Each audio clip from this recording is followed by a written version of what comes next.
20 and my brother, where art thou? 4, 5. Yep. It's looking good. We're continuing our story of the celebration of the life and death of a great child care provider, Marshall Schrago. Hey, Marshall. Hi. Marshall Schrago was the second child to start in Marian's daycare right after Zevin Farouk Frostad. We got Marshall Schrago, and that was back in 1971. So Simpler times. I don't know about that, but it was a very long time Fewer ago. regulations, more character-building moments. Marshall, where do you live now? And tell us where you have lived. Right now I'm living in Barcelona, where I've been for the past 2 years. Barcelona, Spain. The only one. What part of Spain? Catalonia. Okay. Prior to that, I was living for 5 years with my wife and the 2 monsters in Kuala Lumpur, Malaysia. And Okay. prior to that, in Montpellier, France. Le sud de la France. Oh, okay. As a Minnesotan, I'd say Montpellier, France. That works too. Okay. Please. Tell our audience about your first trip overseas because it's quite relevant to the daycare. Yeah, but you remember it better than me. So, my first trip overseas was with my 2 legal guardians, Michael T. Copper and Marian Ruth Turner. Your child care providers. Yes. Yes, this was an unusual field trip, farther afield than our field trips usually go.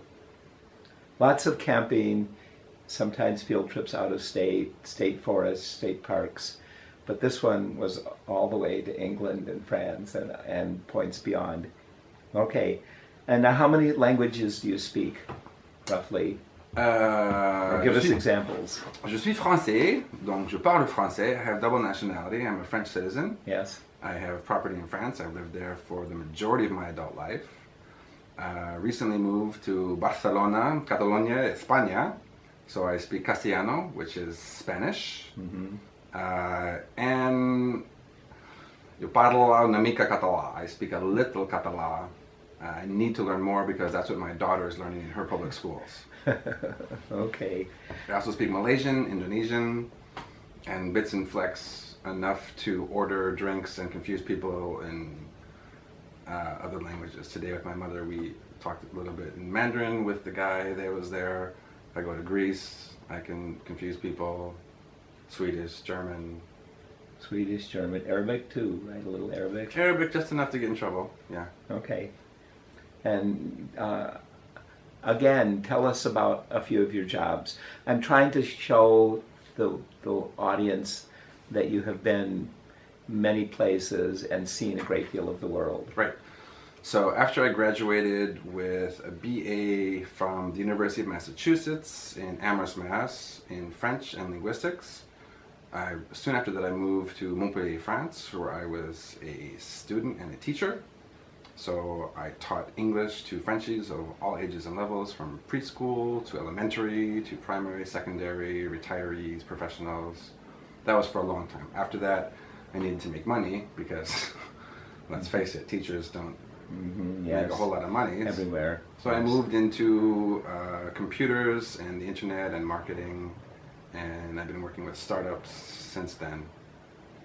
Tech startups. You know, have you seen Silicon Valley? Yes. That's Okay. my world. Okay. Acronyms and weirdness. All right. And I think you had one distinct graduation from the daycare and then another one which was a little bit more sort of spread out over a period of time. And to be fair, I remember those more from the pictures than from reality. So without the picture, I don't have, a reference point or a landmark in my life. Yes, pictures, wonderful things, pictures, So there's a great picture of mortarboard with me and Zevin. I believe there's a great picture with me and Hillary Cairns as well. Okay. And I would trust the pictures more than my memory, unfortunately. Okay, you were graduating into kindergarten or first grade, one of those. Sounds right. Okay, and then later on, you stayed in the daycare as a daycare kid Yep. until you were about 11, and then you did something else in the daycare? Well, I certainly would drop by every now and then. I also came to the new house to help with some painting because I had a summer job as a painter. Do you remember working in the daycare as a helper, an official helper, getting paid an hourly wage as a helper? I don't remember it, but it would surprise me if I didn't do that. Yeah.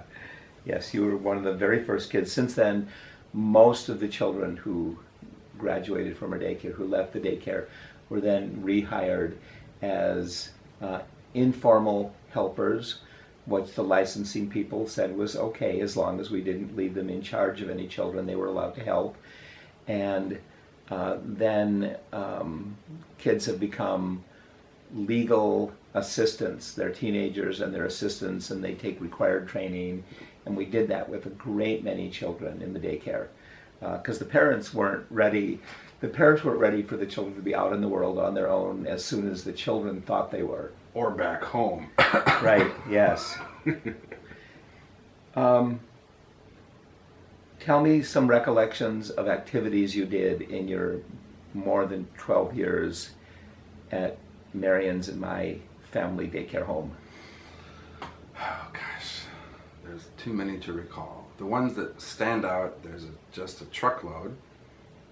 The things that I wouldn't have discovered otherwise, starting with camping, starting with Bunsen burner stoves, astronomy telescopes, the science museum, making Play-Doh, making pizza crust from wheat and grinding the wheat to make the actual flour, making ice cream.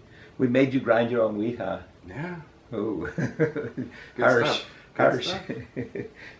Okay, yeah. Do you remember earning points and what the points were for? I'm very, very proud of the fact that we had this amazing internal economy in the daycare for the children, where they would earn points by doing grown-up work. Kids did not earn points for doing chores. If you're part of a family, you do chores. You set the table, you sweep the floor, you wash the table after each meal. The kids load and empty the dishwasher. No points for that because you're part of the family. But they did earn points for doing what we called grown-up work. Raking leaves, shoveling snow, pushing the baby in the baby's little suspended swing. We had plenty of jobs for the kids to do. Do you remember what you spent the points on? I do, but I also remember points were a great system for people with type A personality like me and my best friend back in the day at the daycare, Hillary Cairns. We were always in competition. Ah. So that was the main thing, was who had the most points, who could get more points, Okay. who got points doing this, who had points doing that. Points were used for really fun things like going to the Science Museum, going to Rebecca Lake where they had the amazing slides. 3 stories tall. Yeah. I'm dying to bring my kids back and see if that place still exists. It's there. It's there? Yep, guarantee it. I assume there were bigger things like camping trips, and I don't know if the Apple River was considered points or if that was just extra added. You paid points. Everybody paid, I think it was about 65 points to go to the Apple River because I wanted you to earn your trip to the Apple River. So here's the funny thing about a lot of those activities. First and foremost, the Apple River. Those are the kinds of things that will never be as much fun bigger on. So those memories are engraved in my mind and in my soul, as it will never be more fun than at the time when I went with the daycare with you and Marian. Because if I went back today with my kids, I would be worried that, worrying about them, they're fighting, they're being difficult, whatever. But they would remember it as absolutely spectacular. Hopefully. My daughter's kind of a pain in the butt, so we'll see about that. Yes. It's hard to know. Well, we would float down the river, and you were all wearing Type 2 life vests, and you had your inner tubes, and I held and everybody was tied together, but then at the end, you may or may not remember, there were rapids at the end. It was all about the rapids. And we went down the rapids, and then we went down the rapids again, and we went down the rapids again, and we went down until I couldn't take it anymore, and I said, we have to go back, your parents are going to be there to pick you up. I'm trying to recall, because I think I went when I was older, and I couldn't convince the people I was with at the time to do the rapids as many times and as extensively, because that was the best part. That was the cherry on the sundae, the rapids, the rapids, the rapids. Okay, well, you know the very serious side of this interview.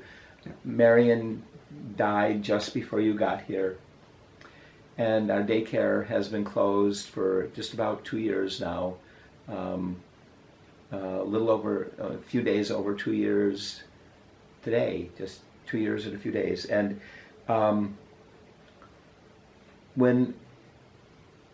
this was because, as you'll have probably already heard in the video, oh dear, all right, we've got to stop it. Can you? Sure. Yeah, just push the red button at the top left. This? Yep, that red circle button. Yep. You got it? I don't know.